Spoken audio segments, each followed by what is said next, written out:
Assalamualaikum warahmatullahi wabarakatuh. Apa kabar sahabat nasihat kehidupan? Kali ini saya akan kembali lagi menceritakan kisah misteri yang berjudul Tersesat di Desa Hantu Gunung Kalingan. Yuk daripada kita lama-lama langsung saja ke kisahnya. Menakluki masih menjadi magnet wisata bagi para pendaki.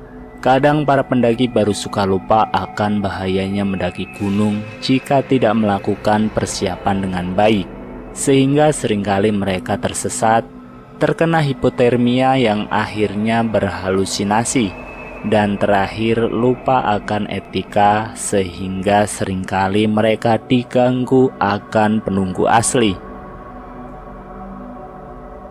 Tapi kan sis, kebanyakan para pendaki yang tersesat bukanlah jauh di dalam hutan, melainkan seringkali mereka ditemukan di tempat yang terbuka.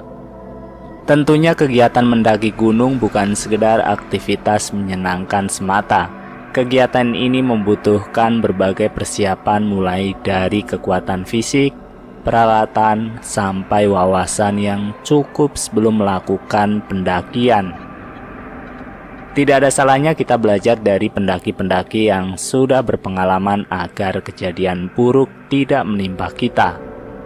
Adapun pengalamannya tidak sebatas kekuatan fisik, materi, wawasan tentang pendakian, melainkan kita juga harus mengenal kekuatan alam gaib yang ada di gunung.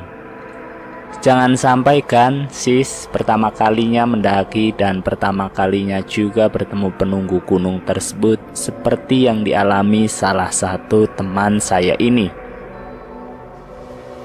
Kisah ini terjadi 22 tahun yang lalu saat ketiga sahabat karib mencoba mendaki sebuah gunung yang terkenal cukup angker di Jawa Barat, yaitu Gunung Kalingan.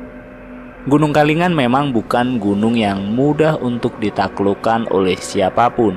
Butuh fisik dan stamina yang kuat untuk bisa sampai ke puncaknya. Dan saat itu Gilang, Hendy, dan Seto sudah hampir setengah perjalanan mendaki di Gunung Kalingan tersebut. Hampir 3 jam lebih mereka bertiga menyusuri terjalnya median pendakian di Gunung Kalingan. Hingga akhirnya di tengah perjalanan saat waktu menjelang malam tiba, cuaca seketika memburuk. Hujan turun begitu deras, mereka kemudian memilih untuk beristirahat dan membuat tenda tidak jauh dari sebuah lembah. Setelah hujan sedikit mereda, Gilang kemudian pergi mencari bebatuan untuk membuat perapian di sekitar tenda. Di antara ketiganya memang Gilang sangat berpengalaman dalam hal dunia petualang alam bebas, terutama mendaki gunung. Hampir semua gunung-gunung di Indonesia pernah dia taklukkan. Hanya saja untuk pendakian ke Gunung Kalingan, pendakian hari itu adalah pengalaman pertama baginya. Setelah mendapatkan beberapa batuan di sekitar lembah dan dirasa cukup untuk membuat perapian, Gilang kemudian kembali ke tempat di mana tenda dan kedua temannya berada. Tapi saat perjalanannya kembali ke lokasi tenda, tiba-tiba saja sesosok makhluk berwujud wanita dengan rambut panjang muncul di hadapannya. Sosok itu hanya berdiam diri di depan Gilang, jaraknya tak lebih dari 10 meter.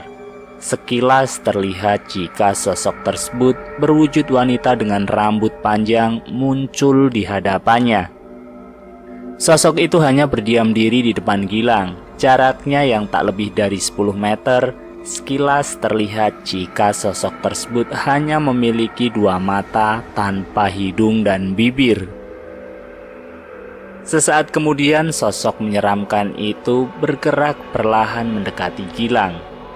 Tak terlihat jelas apakah sosok itu memiliki kaki atau dia mengambang.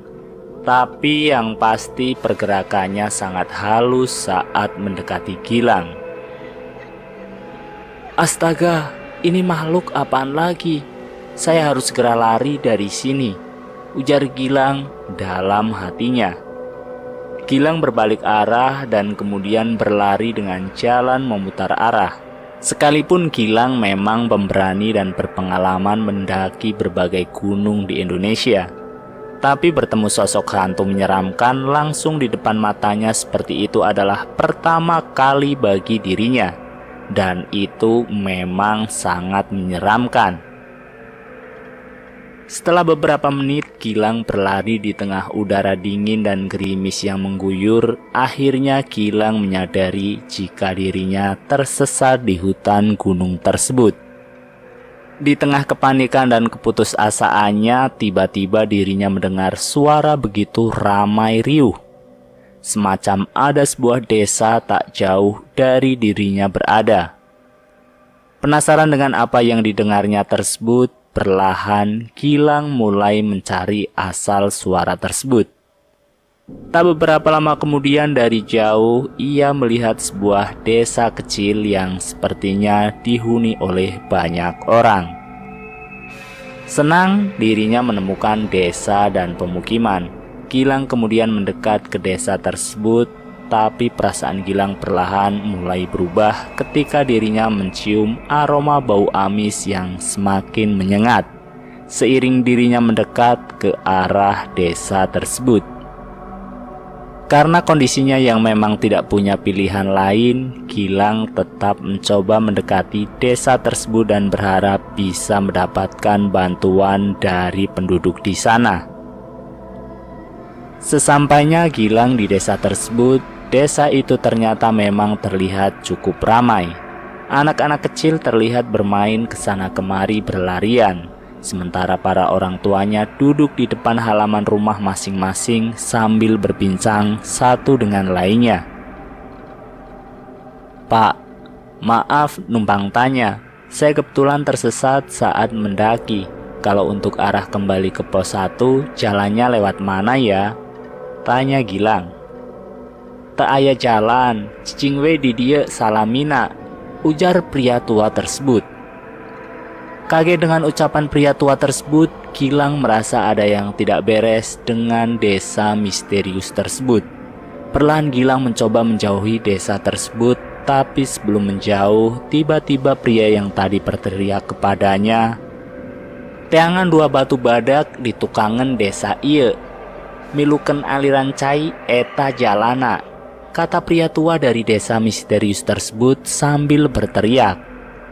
Dan benar saja, tak lama setelah Gilang keluar dari desa misterius tersebut, semua warga yang tadinya terlihat warawiri tiba-tiba saja menghilang. Desa tersebut tampak sangat berantakan dan tak terurus. Gilang kemudian berlari mengikuti saran dari pria tua dari desa misterius tersebut, mencari 2 batu besar yang berada di belakang lokasi desa. Dan benar saja Gilang menemukan 2 batu besar persis seperti yang dikatakan. Dan tak jauh dari batu tersebut terlihat sebuah aliran kecil air yang menuju ke bawah. Gilang mengikuti aliran air tersebut dan setelah beberapa jam perjalanan, Gilang berhasil menemukan pos penjaga di kaki gunung. Gilang langsung menceritakan pengalaman menyeramkan yang baru saja dialami ke petugas yang berjaga. Setelah mendengarkan apa yang dijelaskan oleh Gilang, petugas langsung berkoordinasi mengumpulkan beberapa relawan untuk mengevakuasi Hendy dan Seto yang masih ada di atas gunung. Hampir 4 jam para relawan mencari keberadaan Hendy dan Seto. Mereka kemudian melaporkan telah berhasil menemukan tenda, tas, dan beberapa perlengkapan lainnya di atas gunung. Tapi mereka tidak menemukan kedua orang yang dicari tersebut. Proses pencarian akhirnya berlanjut dengan tambahan bantuan relawan lain serta tim SAR. Dan menjelang subuh, salah satu petugas melaporkan jika mereka berhasil menemukan Hendy dan Seto berada di sebuah lembah. Kondisinya mereka ditemukan dalam keadaan tak sadarkan diri. Setelah keduanya berhasil dievakuasi dari atas gunung, mereka kemudian langsung dibawa ke rumah sakit untuk perawatan lebih lanjut. Kini 22 tahun telah berlalu sejak kejadian menyeramkan itu, dan kejadian itu masih saja terus membayangi Gilang. Terlebih kedua sahabatnya Hendy dan Seto setelah kejadian dan hingga kini tiba-tiba berubah menjadi sosok yang berbeda. Mereka menjadi sosok yang pendiam dan selalu mengurung diri di kamarnya masing-masing. Dan tak ada satupun ahli, baik itu dokter maupun ahli kejiwaan yang tahu sebab pastinya. Tapi beberapa orang pintar pernah mengatakan jika jiwa mereka berdua sebenarnya masih terjebak hingga kini di kampung misterius Gunung Kalingan. Saya tutup cerita ini sampai di sini ya. Terima kasih sudah menonton video nasihat kehidupan. Semoga video ini bermanfaat untuk kita semua. Jangan lupa tekan tombol like, share, dan komen.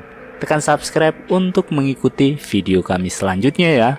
Wassalamualaikum warahmatullahi wabarakatuh.